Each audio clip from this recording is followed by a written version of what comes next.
ของประเทศศาสตร์ให้มั่นคงแต่ละชั้นของเศรษฐศาสตร์นั้นมีความแตกต่างกันดังต่อไปนี้ยังมีโตจะเอามาเล่าสู่ฟังในโอกาสหน้า1. ประชาชนและสภาประชาชนต้องร่วมกันโอ้ลมในเวียกงานการเมืองเป็นประจำเพื่อทำการช่วยเหลือซึ่งกันและกันในการปกป้องประเทศชาติ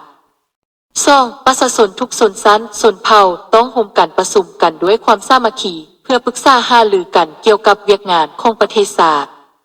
3. ประชาชนต้องรักษาฮีตของประเพณีของตนและบ่จำเป็นที่จะเปลี่ยนแปลงแบบบ่มีเหตุผลพวกเพื่อนต้องปกปักรักษาฮีตเก่าของหลังไว้และเทิดทูนความเป็นศาสตร์ไว้และมีความยุติธรรม 4. ประชาชนต้องรับรู้สิทธิของทุกเพศวัยและรักษาความสามัคคีภายในครอบครัวให้แน่นแก่นและภายในชุมชนของตนเองก็เช่นกันให้มั่นคง 5. ประชาชนต้องเลี้ยงเกือพ่อแม่ของตนเคารพนับถือครูบาอาจารย์และเคารพผู้อาวุโส 6. ประชาชนต้องเคารพพระธาตุเจดีย์และรูปปั้นบุคคลและเอาใจใส่พร้อมใจกันเฉลิมฉลองทุกปี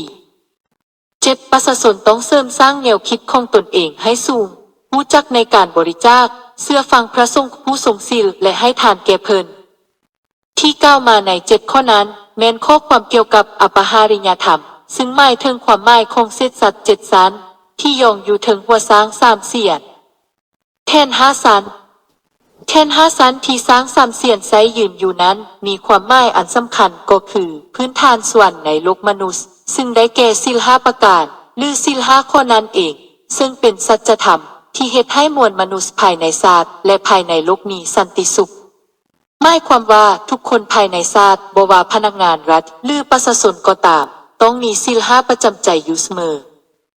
ช้างที่เอามารวมกันเข้าเป็นหัวนั้นก็ได้กล่าวมาแล้วว่าเป็นสามเศร้าแห่งทฤษฎีของการปกครองชาติสภานิติบัญญัติสภาบริหารและสภาตุลาการหรือยุติธรรมนั่นเองแม้นเป็นช้างแก้วกายสิทธิ์ของพญาอินทร์ซึ่งเรียกชื่อว่าช้างเอราวัณอยากเขียนรู้ละเอียดเกี่ยวกับช้างเอราวัณกรุณาซอกอ่านในมาคมานวกสูตรสมัยพระอินทร์ลงมาเกิดเป็นมนุษย์รายละเอียดเนื้อในใจความที่ข้าพเจ้าได้ค้นคว้าเก็บกำมาเล่าสู่บรรดาทานได้ฮู้กันในที่นี้อาจจะช่วยแก้ปัญหาข้องใจเกี่ยวกับที่มาของทุงศาสตร์ลาวเฮากะสร้างซ้ำหัวบ่ไล่ก็น้อยถ้าทานผู้ใดหากมีข้อมูลแตกต่างกับที่ข้าพเจ้ามีอยู่นี้ก็ขอให้ส่งออกมาสู่สายตามหาชนได้รับทราบนำก็จะเป็นการดีทางนี้ก็เพื่อว่าหลายคนจะได้นำเอาข้อมูลนั้นมาค้นคว้าให้ได้ความจริงขึ้นตื่นบทต่อไปใครเจจะนำประวัติของทุ่งกาวงเดือนเอาเท่านี้ก่อนพี่น้องผู้ใดเข้าใจแล้วบ่ว่าก็ว่าเรามาเบิดทั้งเบิดนั่นแหละสร้างสำหัวหมายความว่าหยังนี่หมายความว่าหยังนี่นะก็เห็นเลยดิหมายถึง3อำนาจตุลาการอำนาจบริหารอำนาจนิติบัญญัติเห็นแล้วบัดนี้สเวตสัตว์อยู่หันดีหมายถึงว่าหยังก็หมายถึงสิ่งที่ควรเหตุควรทำนั่นแหละอยู่พื้นฐานของสร้างสำหัวแม่นหยังแม่นศีล5พี่น้องเนาะคนมีศีลมีธรรมคงจะเข้าใจแล้วเนาะพี่น้องเนาะแม่นบ่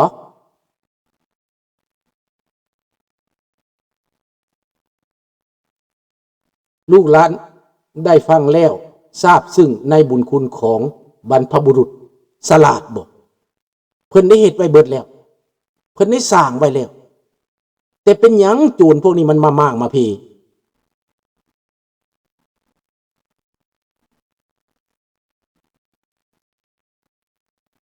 มามากมาพี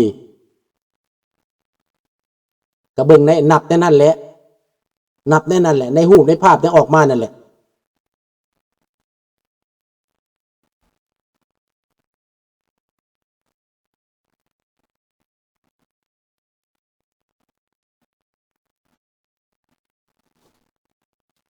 บ่ให้เปิดเพลงมันก็ล่าหลังแบบเกาหลีเหนือนั่นแหละเปิดมันบ่ให้เปิดอยู่นั้นไปเปิดอยู่ทงหน้าพุ่นลงไปทงหน้าฟังอยู่ทงหน้าพุ่นตอบโต้มัน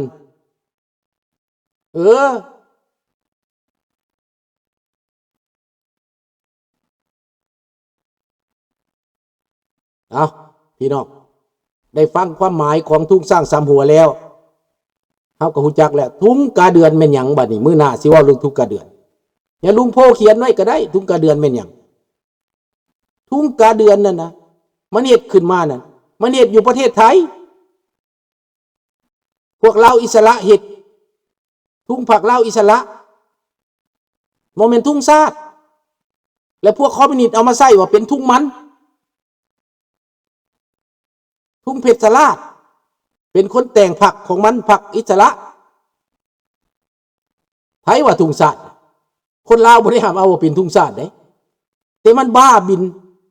เอามาเป็นทุ่งชาตินะมื้อหน้าจะพากันเล่าลุงโพถ้ามีโอกาสซอกเรื่องนี้มานี่เด้อเพราะว่าผู้เราเฮ็ดทุ่งอันนี้มานั่นเราก็ตายแล้วเรามานำขับเมืองนำข้าพเจ้านี่แหละโอ้เราเว้าเราร้องฮอดเพลงได้พุ่นตัวมันทุ่งพักบ่เป็นทุ่งชาติเราอ่ะเป็นบ้าพี่เอามาเฮ็ดทุ่งชาติเราอ่ะก็คอมมิวนิสต์มันก็บิดเบือนไปเบิดทันแล้วเอามื้อนี้ขออำลาพระจากเท่านี้กุดไนท์ทุกคนเนาะโชคดีอยู่ดีไม่แห้งเบิดทุกคนเด้ออำลาพระจากเท่านี้Bonne nuit, au revoir.